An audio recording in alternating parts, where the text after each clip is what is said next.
Hello everyone, কেমন আছেন সকলে? আশা করি সকলেই খুব ভালো আছেন। আমি বিনিতা, স্বল্প বসনা গল্পে নতুন একটি গল্পে সবাইকে ওয়েলকাম। আজ 2 মে আমাদের জীবনের একটা বিশেষ দিন বলা যেতে পারে। বিয়ের যখন 1 বছর পূর্ণ হয়েছিল, বেশ ধুমধাম করে আমাদের বিবাহবার্ষিকী হয়েছিল। তবে দেশ ছেড়ে চলে যায় বিয়ের 1 বছর পর। তারপর সেইভাবে কখনো বিবাহবার্ষিকী করা হয়নি। এবছর আমাদের 4র্থতম বিবাহবার্ষিকী। বন্ধুবান্ধবদের ইচ্ছায় এবং তাদের সহযোগিতায় আমরা এবার বিবাহবার্ষিকী করছি বেশ ছোট্ট পরিসরে। মানে তারাই রান্নাবান্না করেছে, দেখতেই পাচ্ছেন তারাই রান্নাবান্না করছে এবং তারাই অনেক কিছু অ্যারেঞ্জমেন্ট করেছে। আমরা শুধু সঙ্গ দিয়েছিলাম। সঙ্গে আমাদের এই যে যেখানে থাকি সেই দিদিগুলোও এসছে, তারাও অনেক কিছু নিয়ে এসেছিলো সঙ্গে করে। এবং তার মধ্যে যেটা বিশেষ হয়েছিল সেটা হচ্ছে এই যে বন্ধুরা তারা সবাই মিলে প্ল্যান করেছিল আমাদেরকে 2nd বার বিয়ে দেবে। তাই সঙ্গে করে দেখুন হাতে করে ফুলের মালা নিয়ে চলে এসে এই সমস্ত কাণ্ডকীর্তি দেখে আমরা তো হেসেই গড়াগড়ি যে আবারও কি আমাদের বিয়ে দিতে চলেছে। এক অন্যরকম অনুভূতি। বিয়ের 4টি বছর পর আবার নাকি মালা বদল, এটাও সম্ভব বলুন? কি লজ্জা না লাগছে। সঙ্গে বন্ধু ওই দিক থেকে বলছে এইভাবে দাঁড়াও ওইভাবে দাঁড়াও। এদিকে ফোন করেছে বাড়ি থেকেও, মানে শাশুড়ি মাও ফোন করেছে, কথা বলছে। শাশুড়ি মাও ফোনে ছিলেন এবং দেখছিলেন। সমস্ত কিছুর মধ্যে বেশ আনন্দও হচ্ছিল, কিন্তু লজ্জাও লাগছিল প্রচুর। তাই বন্ধু ওই দিক থেকে বলছিল যে এইভাবে দাঁড়াও ওইভাবে দাঁড়াও, আর হচ্ছে কিভাবে কি করতে হবে। কারণ আমি তো এই সব কিছু সমস্ত কিছু ভুলেই গেছি। বিয়ের সময় কি হয়েছিল না হয়েছিল বন্ধুটি সমস্ত কিছু বলে দিল যে কিভাবে দাঁড়াবে। তারপরেও আমরা মানে লজ্জায় লাল হয়ে আছি যে কি করব। দেখুন আমাকে দেখে বুঝতেই পারছেন কেমন হাসতে হাসতে আমি গড়িয়ে যাচ্ছি। যাই হোক, প্রথম কেবল মালাটা ঢোকাতে যাব, সেই সময় বন্ধু বলছে না না না এইভাবে মালা পরাতে হয় না, মালার ভেতর দিয়ে নাকি মালা পরাতে হয়। এই সমস্ত কিছু আমি কিছুই জানি না, সব ভুলে গেছি।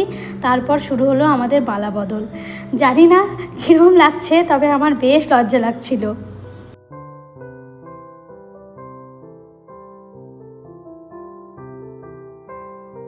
সেদিন কিন্তু বিয়ের কথাগুলো অনেক মনে পড়ছিল। আমাদের বিয়েটা হওয়ার কথা ছিল অন্যরকমভাবে, কিন্তু হয়েছিল অন্যরকম। বিয়ের ঠিক 5 দিন আগে আমার শ্বশুরমশাই মারা যায়। তার জন্য আমাদের বিয়েটা আবারও আটকে যায়। যেই সময় বিয়ে হওয়ার কথা ছিল, আমাদের বিয়ে হওয়ার কথা ছিল মাঘ মাসের 4ঠা মাঘ। তো সেই সময় তো আর বিয়ে হয়নি, আবার নতুন হালসাল বদলে নতুন করে আবার বিয়ের ডেট হয়েছিল। তাই আমাদের বিয়েটা 2বার হতেও হয়নি। অনেক কিছু বাধা বিপত্তি পেরিয়ে আমরা বিয়ে করেছিলাম। এখন নাকি সিঁদুরদানও করতে হবে বলুন। এদের জোড়াজুড়িতে যে আমাদেরকে কি করতে হয়েছে। সঙ্গে আমার বর মানে কর্তামশাই তো হাসতে হাসতে কী সব গান শুরু করেছে। 4 বছরের মাথায় এইভাবে বিবাহবার্ষিকী হবে আমি সত্যিই ভাবিনি। আমরা তো বেশ ভেবেছিলাম একটু খাওয়া দাওয়া করবো, হই হুল্লোড় করবো, আনন্দ করবো, কেক কাটবো, ব্যাস এই সমস্ত কিছু হবে। কিচ্ছু প্ল্যান ছিল না জানেন। চলুন ঘরটা একবার দেখিয়ে নিই কীরকমভাবে সাজানো হয়েছে। বেশ সুন্দর করে সাজানো হয়েছে, তবে সাজিয়েছি আমরা হাজব্যান্ড ওয়াইফ দুজনেই। কারণ আমরা সাজিয়েছিলাম আর তারা রান্নাবান্না করেছিল। রান্নাবান্নায় বেশ কয়েকজন ছিল আমরা নিমন্ত্রিত, তাই রান্নাবান্নায় বেশ টাইম লেগেছিল। আর রান্নায় হয়েছিল বিরিয়ানি, আর আপনারা তো হয়তো অনেকেই জানেন যে বিরিয়ানি রান্না করতে কতটা টাইম লাগে। তাই আমরা সেই সময় সাজিয়ে গুছিয়ে নিয়েছি। চলুন তাহলে কেক কাটা যাক। আর এই কেকটা নিয়েছি মানে এই কেকটা কিনে এনেছিল একটা দিদি, মানে আমি দেখাচ্ছি দিদিটাকে, এই যে দাঁড়িয়েছে আমার পাশে, ওই দিদিটাই এনেছিল কেকটা। কি বলবো, এখানকার মানুষ খুবই ভালো জানেন। মানে সাউথে না আসলে জানতাম না সাউথের মানুষ কত ভালো। মানে শুধু কিনে এনেছে জন্য বলবো না, এরা এত আন্তরিক, এত ভালোভাবে মানুষকে ভালোবাসতে জানে, যেটা নিজের চোখে না দেখলে হয়তো বুঝতে পারবেন না। তো এই কেকটা তারাই এনেছিল, আর মালাগুলো তো বললাম বন্ধুরা এনেছিল, সঙ্গে আরও গিফট এনেছিল, সেগুলো আপনাদের সঙ্গে শেয়ার করব। আর এই মুহূর্তগুলো তো অনেক অনেক সুন্দর এবং অনেক মানে স্মৃতি জড়ানো মুহূর্ত। আমরা ভাবিনি এই রকমভাবে এত সুন্দর করে ব্যাপারগুলো অ্যারেঞ্জ হবে এবং এত সুন্দর একটা সুন্দর দিন কাটবে, সময় কাটবে, এটা কখনোই ভাবিনি। আমরা ভেবেছিলাম নিজেদের মতো টুকটাক খাওয়া দাওয়া করব, কিন্তু সমস্ত বন্ধুবান্ধবদের ধন্যবাদ দিয়ে ছোটো করব না, তারা ছিল জন্যই এত কিছু হওয়া মানে সম্ভব হয়েছে। তারাই সমস্ত কিছু করেছে বলা যেতে পারে, আমরা শুধু সঙ্গই দিয়েছিলাম।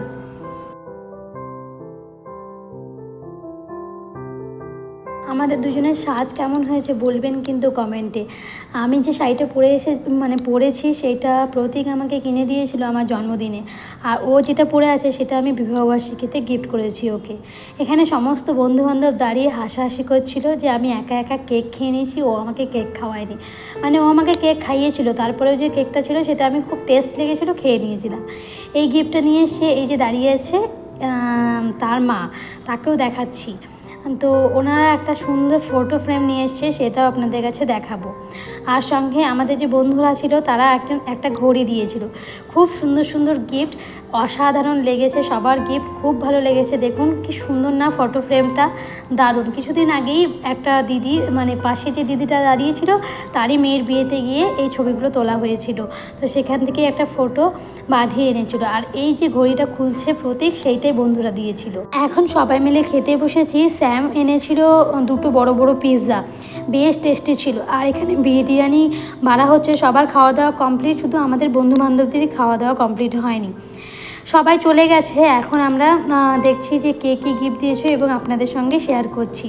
তো ব্লগটা চলুন আজকে এখানেই শেষ করতে চলেছি। যদি ব্লগটা ভালো লেগে থাকে তাহলে প্লিজ লাইক, কমেন্ট এবং শেয়ার করবেন। সবাই ভালো থাকবেন, বাই বাই। নতুন ব্লগে আবার দেখা হবে।